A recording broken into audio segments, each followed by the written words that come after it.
What is good? What is good, everybody? It's your boy Cam. It's been a minute since I've done my podcast, but I'm back to doing it. Just been pretty busy lately with work, but it's all good. But I do want to talk about the Wings versus Fever game from Sunday afternoon.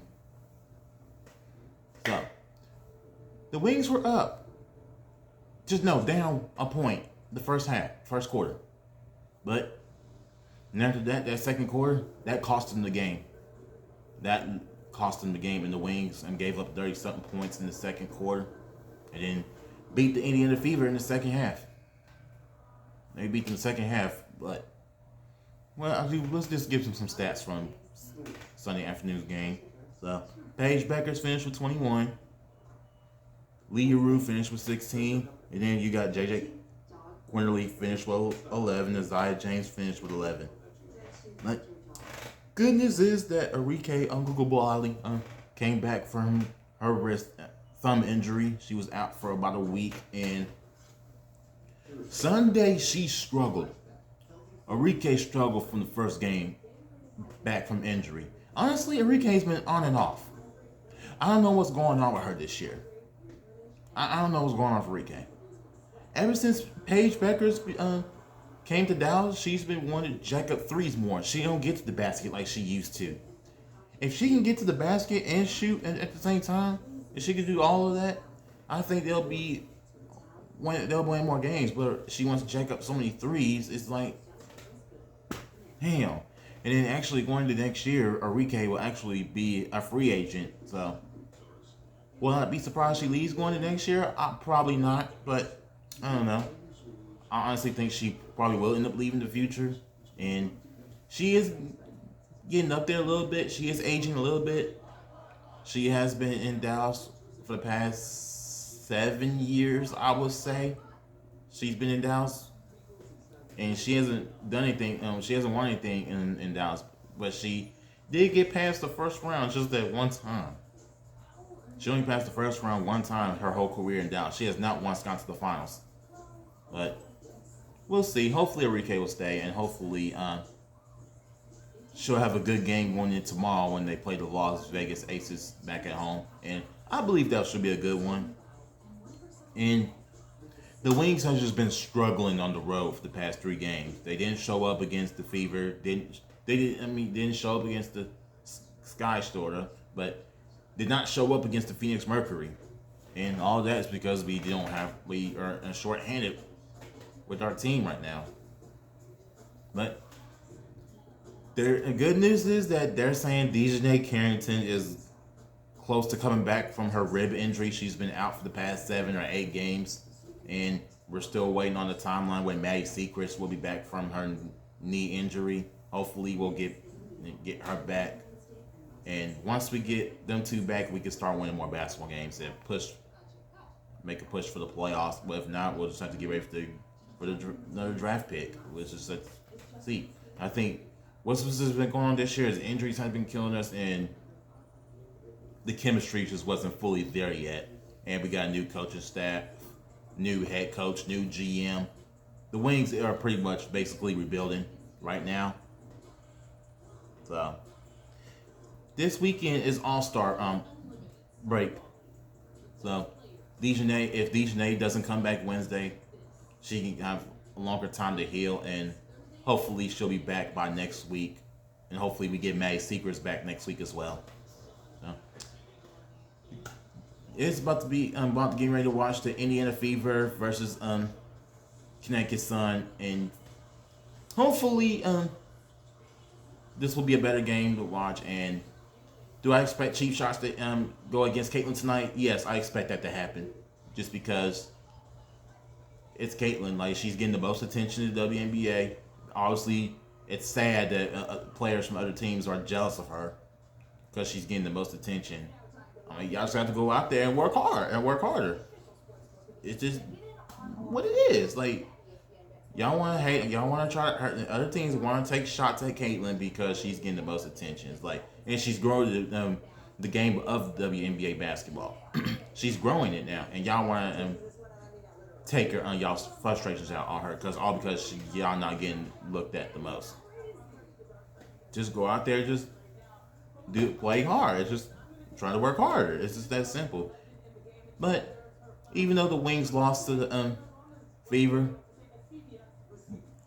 but I am happy that Caitlin Clark is back on the court. She deserves to be playing, and obviously she's used to getting cheap shotted at. And Paige Becker, I'm just glad that Paige Beckers and Caitlin Clark have a great friendship with each other. I like to see that right there, and thank goodness that Paige is not and Beckers is not receiving all the hate and cheap shots towards her like Caitlyn is. Gosh, but the Fever need to do a better job of standing up for Caitlyn. Y'all got to fight for her.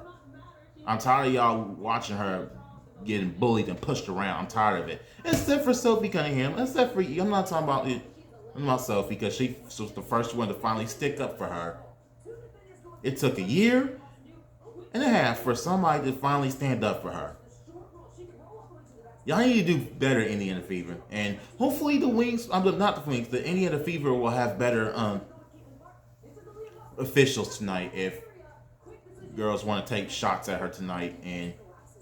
But Marina Mabry is out tonight. She's recovering from her knee injury, and I'm so bad she did not get ejected when she cheap shot at Caitlyn like that in the back after JC poked her in the eye like that, and then Gina Charles wants to get up at her and everything. Tina needs to tell her team JC did not to be poking her eye like that. Don't be trying to take shots. If Tina and JC and Marina Mabry are just jealous of her because she has the most attention, that's just sad of y'all. Shame on y'all girls. That's very shame of y'all. Very sad. It's like, my goodness gracious, man. This is making me sick to my stomach. All these girls taking shots at her, even though I'm not an Indiana Fever fan. It just makes me sick to my stomach seeing all this. I'm just so. The WNBA needs to do better. They're not doing anything about it with all these girls just trying to hurt her so much. I honestly think she's still hurt. She's playing hurt. Like, I don't think she's recovered yet. I think all those injuries because all these girls cheap shotting her so much. That's just where I see it at, man. It's because all these girls are just taking so much shots at her. It's like, damn. My gosh. This is so sickening, man. Like, come on. But now that I've talked about what's been going on in the WNBA, and actually no, there's actually other big news I forgot to leave out.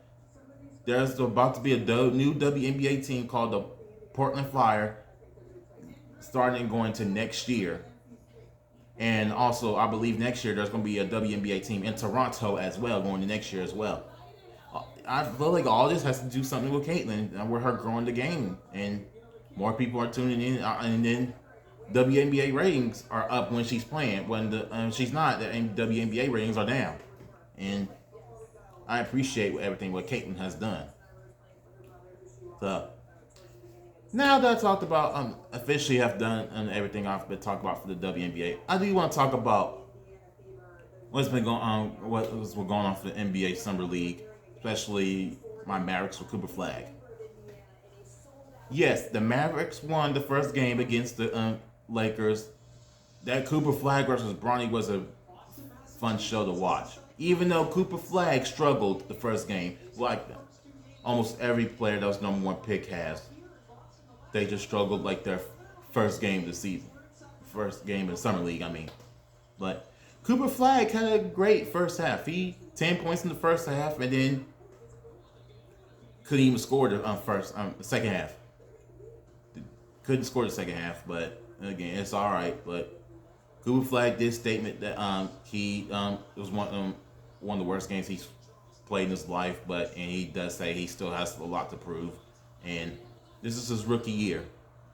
Of course, rookies that are number one pick struggle early, and they get better on and on as they start growing. That's just what it is. So, but Cooper Flagg made a big play at the end of the game. He ended up blocking the shot, and then what he did was so smart and clever. He decided to just tried to run out the clock after he got the stop. That's what I talk about being a team player and being a smart player. And I believe Cooper Flagg will be a better future than Luka will in Dallas. And Cooper Flagg is just, I don't see him as a headache coming into Dallas in the future. He is a pretty quiet kid, and he talks a little trash, but overall he's a pretty quiet kid in the court, and he has the NBA body. And I still think he needs to put maybe just 20 more pounds of muscle. And I hate to say this, there's going to be lots of jealousy going in the NBA since Cooper Flagg is going to a good team. He doesn't have to go to a team that's rebuilding going into the season. And honestly, I think some of these teams, maybe like Utah, Washington, or maybe the Pelicans, there's going to be several teams going to be taking shots at Cooper Flagg, kind of like what happened with Caitlin. I expect to see cheap shots happen towards Cooper Flagg. But again, he's around the players that are going to stick up for him. Lively will stick up. AD, you got D'Lo, Najee Marshall, PJ Washington. I believe those guys will stick up for Cooper Flagg, and he's going to be well protected down here in Dallas. And of course, Cooper Flagg will defend himself, but y'all want to say the NBA rigged? I do agree with y'all. Yes, it is. I think the NBA is rigged after they traded Luka Doncic, and then we ended up getting the number one pick. It's just like part of it will clean up the mess going into next year's season, but it has to. Hopefully, we have a better year than we did from last year. I do want some also see what's going on with these rumors, but the Mavericks are heavily favored to land LeBron James. Nico, you better not make this move.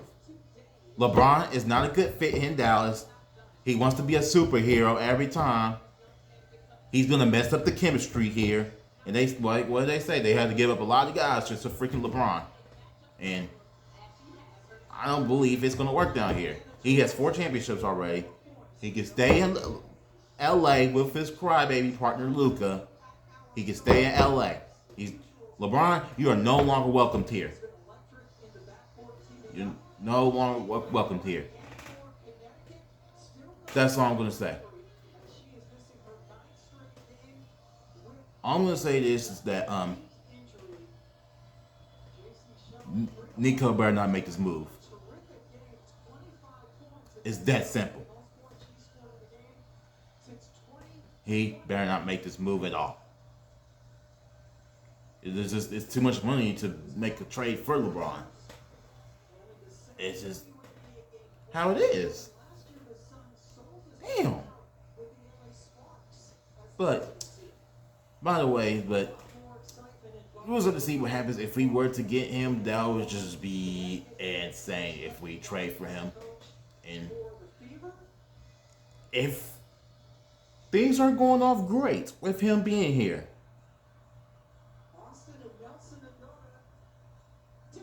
I will be all right. If not, he's just gonna have to go. He's gonna have to go. He's either gonna have to stay in LA or just retire, or maybe go back to Cleveland. It's just, I don't know, man. It's gonna be an interesting year and interesting offseason. What's gonna happen with the Mavericks? I'm just very curious to see what the next move is going to be from the Mavs. But I was looking at the Oklahoma City Thunder schedule for preseason, and I seen on the schedule that they're going to have a preseason game on October 6th against the Mavericks at Dickies Arena in Fort Worth in the afternoon. That is freaking insane. They're having a preseason game in Fort Worth on October 6th. And I always had the feeling, and I said this 3 years ago, that would be crazy if the Mavericks had a preseason game in Fort Worth at Dickies Arena in the future. And look what happened, man. Wow. It seems like everybody in the Metroplex want to see Cooper Flagg, and obviously people in Fort Worth will have an opportunity to have a chance to see him. So now,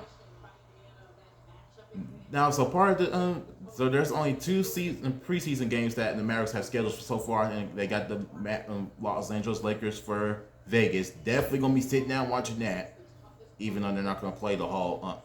The Stars are not gonna play the whole game, but if we look good in the first half against LA, we won part of that trade. But who's going to see? But it's gonna be an interesting year for the Lakers and the Mavericks. It's just like, again, this was one of the shocking trades in NBA history, trading Luka Doncic for Anthony Davis and Max Christie. But we could have gotten more, man. We could have gotten more than just AD and Max Christie. We didn't get a point guard. We didn't get a point guard for that. That's what we should have. And again, they should have gotten Austin Reeves in that trade. I mean, of course, they tried to get Anthony Edwards for the trade, but it just didn't work out. They tried for Giannis, that didn't work out.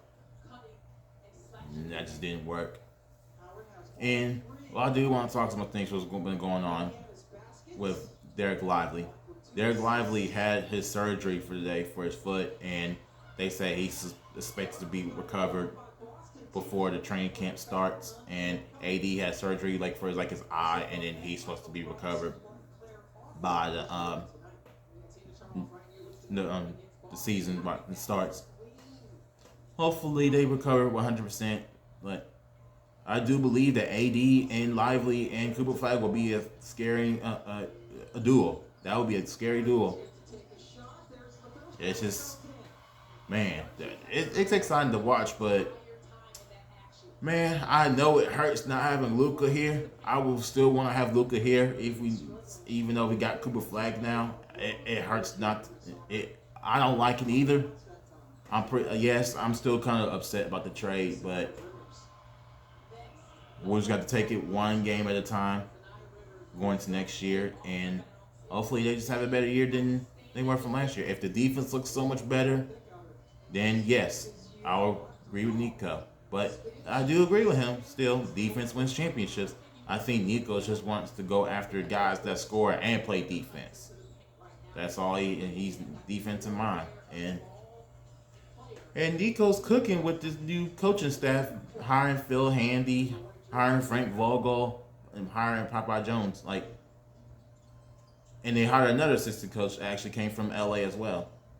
They got 3 guys that came from LA that won a championship when LeBron was there. So he's doing a good job. We're hiring these new assistant coaches, and I think this coaching staff is going to be better than we have with Jared Dudley and Sean Sweeney. You got assistant coaches that won a championship. They're well experienced, and I think they're going to work really well with Cooper Flagg, and Cooper Flagg will work with them real well. So that includes my podcast for today, and I will see you on the next one, and hopefully the Wings will win tomorrow against the Las Vegas Aces.